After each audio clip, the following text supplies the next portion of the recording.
नमस्कार, मी तारा. द तारा डायरीमध्ये आपलं सहर्ष स्वागत आहे. खरं तर मी आज तुम्हाला दुसऱ्या एका स्पॉटबद्दल बोलणार होते, पण सध्या जे महाराष्ट्रामध्ये रिसेंट विषय जे घडत आहेत, वाटले त्याबद्दल थोडंसं मत व्यक्त करायलाच हवं. कारण ज्या घडामोडी घडतात त्या मनाला खूप अस्वस्थ करणाऱ्या आहेत आणि समाजाचे आपण एक घटक आहोत, जिम्मेदार एक नागरिक आहोत. त्यामुळं आपल्याला थोडं तरी बोलायलाच हवं.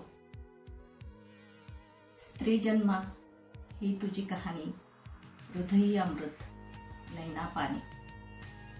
काहीसा असंच म्हणावं लागेल, कारण सगळ्या पूर्ण महाराष्ट्राला त्यांच्या मनाला चटका लावणारी एक घटना या महिन्यामध्ये घडलेली आहे.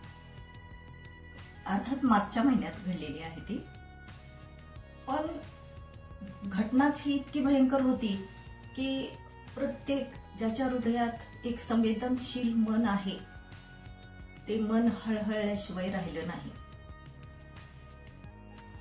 ज्या स्त्रीपासून ह्या निसर्गाची उत्पत्ती आहे, उगम आहे, त्या स्त्रीला जर मरावं लागतं, स्वतःहून व्यवस्थेचा बळी ठरते, मारली जाते, मजबूर केलं जातं तिला मरायला, मन हळहळणार नाही का? अहो, हळहळेल काय, अक्षरशः डोळ्यात पाणी येईल. आणि असंच झालं. मागच्या या 4-5 दिवसामध्ये प्रिंट मीडिया असो, सोशल मीडिया असो, इलेक्ट्रॉनिक्स मीडिया असो, कुठेही पहा, फक्त डॉक्टर संपदा मुंडे, डॉक्टर, उच्च शिक्षित, अशा मुलींनी आत्महत्या करावी. किती निंदनीय प्रकार आहे हा. म्हणजे एक डॉक्टर जी दुसऱ्यांचा जीव वाचवते ती स्वतः मरते. म्हणजे फार मनाला हलवणारी घटना आहे ही. आणि खरं सांगू का, अक्षरशः मी जेव्हा ते न्यूज पाहत होते ना, मी स्वतःचे अश्रू अजिबात थांबू शकले नाही. असाच प्रकार मागील काही महिन्यामध्ये झालेला आहे महाराष्ट्रामध्ये. हागवणी कुटुंब, एवढी सुंदर दिसणारी एका बाळाची आई, आणि तिचा पण शेवट असा व्हावा की एवढ्या छोट्या आपल्या बाळाला, तिचं छोट्या बाळासोबत पूर्ण आयुष्य, तिचा संसार, तिचं घरदार, सगळी माणसं. अहो, छोट्या बाळाला सोडून अशी कोणती आई जाईल? आहे का शक्य? कधीच नाही. पण तरी तिला तेवढ्या छोट्या बाळाला सोडून सुद्धा जावं लागलेलं आहे. म्हणजे किती किती भयंकर घटना आहेत ह्या. आणि आज आपण काय करतो? एवढं फक्त न्यूजवर पाहतो, निषेध व्यक्त करतो, गप्प बसतो. संपलं काय एवढ्यावर? अहो, प्रत्येक घरामध्ये मुलगी आहे, आई आहे, बहीण आहे, प्रत्येक नात्यात मुलगी आहे. आणि तुम्ही जर आता गप्प राहिलात तर हा वनवा प्रत्येकाच्या घरापर्यंत नाही का येणार? मग एका सुज्ञ नागरिकाचं काय कर्तव्य आहे? आपण याला वाचा फोडली पाहिजे, त्यांना न्याय मिळाला पाहिजे. बरं, फक्त न्याय मिळावा ही एवढीच अपेक्षा नाहीये, जेणेकरून ह्या घटनानंतर होऊच नये. कुणाचं काळीज असं भाजून नाहीच निघालं पाहिजे. कसं जगणार हो? त्या पीडितेचे आई वडील कसे जगणार सांगा मला? फार भयानक असतो. आपल्या हृदयाचा तुकडा जेव्हा आपल्याला सोडून जातो ना, भयंकर असतं ते जगणं. म्हणजे ते जिवंत असतात पण मृत एकदम. त्यांच्या सगळ्या भावना, सगळं मृत झालेलं असतं, त्या व्यक्तीसोबत गेलेल्या असतात त्या. मग आपण फक्त पाहत बसायचं का अशा वेळेला? नाही ना. आपण एक या भारताचे नागरिक आहोत, जिम्मेदार नागरिक आहोत. त्यामुळं आपण निषेध तर व्यक्त करायलाच हवा. आणि फक्त निषेधच नाही तर अशा घटना नाही होतील याची कशी काळजी घेतली पाहिजे हे प्रत्येकाने समजून घ्यायला हवं. जेव्हा एक पीडित स्वतःला संपवते, आजकाल फॅशन झाली हो. ती पीडित गेल्यानंतर तिच्या आबरूचे धिंडवडे काढायची. किती वाईट गोष्ट आहे ही. एखादी व्यक्ती या जगातून जाते आणि मागचे लोक काय करतात?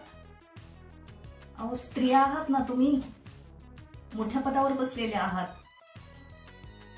तरी पण तुम्ही चारित्र्यहनन करता.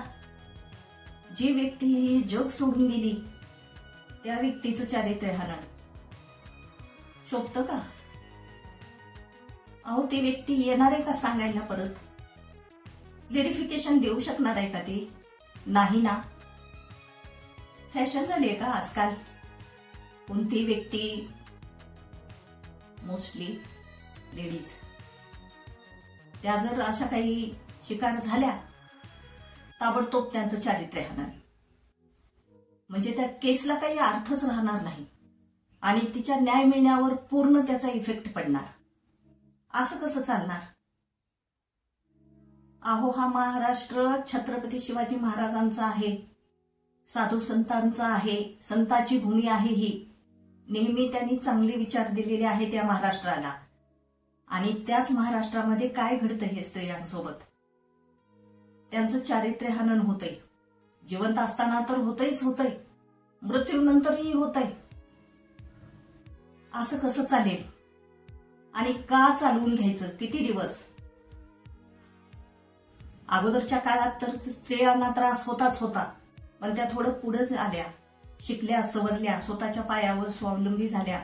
अहो, डॉक्टर, एक मुलगी डॉक्टर बनवायला काय लागत नाही सांगा मला. किती तिच्या आई वडिलांनी पोटाला चिमटा घेऊन तिला शिकवलं असेल. आणि ते लेकरू गेल्यानंतर तुम्ही त्याचं चारित्र्यहनन करता. ती अशी होती, अमुक होती, तमुक होती. काय हे? आणि तोच प्रकार वैष्णवीचा सुद्धा झाला. हगवणे, एका छोट्या बाळाची आई, तिला पण तसं झालं. तिच्या पण चारित्र्यावर शेंतोडे उडवले गेले. कुठलंही तुम्ही महाराष्ट्रातलं कुठलंही प्रकरण बघा लेडीजच्या, पीडितच्या, त्या गेल्यानंतर ताबडतोब त्यांच्या चारित्र्यहनन. चौकशी, अहो चौकशी म्हणजे काही गोपनीय असते की नाही?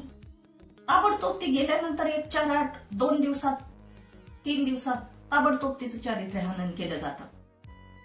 कशासाठी? कशासाठी चारित्र्यहनन? म्हणजे त्या तपास होच नाही पुढे आणि त्या स्त्रीबद्दल समाजामध्ये एक नकारात्मक भूमिका व्हायला हवी. हे त्यांना पाहिजे का? काही असू दे, तुम्ही तपास योग्य दिशेने करा ना. चारित्र्यहनन करू नका ना. शासनाला त्यांचं काम करू द्या, पोलिसांना त्यांचं काम करू द्या चौकशीचं. हे मध्ये मध्ये बोलायची गरज काय तुमची? आणि ज्या 4-2 लेडीज आंदोलन करतात, तोंडावर सर्वांना सांगतात पटवून, अहो कमीत कमी त्यांना तरी साथ द्या. तुम्ही काही विरोध करू शकत नाही ना, जाहीर निषेध करू शकत नाही, पण जे करतात, आंदोलन करतात, त्यांना तरी साथ द्या. माझी अगदी मनापासूनची इच्छा आहे की या दोघींच्याही मारेकऱ्यांना शोधून काढून त्यांना शिक्षा व्हायला हवी. या दोघींनाही भावपूर्ण श्रद्धांजली. आणि अशा घटना होऊ नये ही महाराष्ट्राने पूर्ण काळजी घेणं खूप आवश्यक आहे. आणि प्रत्येकाची जिम्मेदारी आहे ती आता. आणि शेवटी सांगायचं म्हणजे, हा व्हिडिओ जर तुम्हाला तुमच्या मनाला थोडा जरी स्पर्श केला असेल तर मला नक्की कमेंट करून सांगा. त्या दोघींनाही अगदी भावपूर्ण श्रद्धांजली. तुम्हाला हा व्हिडिओ कसा वाटला मला नक्की कमेंट करून सांगा. लाईक करा आणि सबस्क्राईब करा.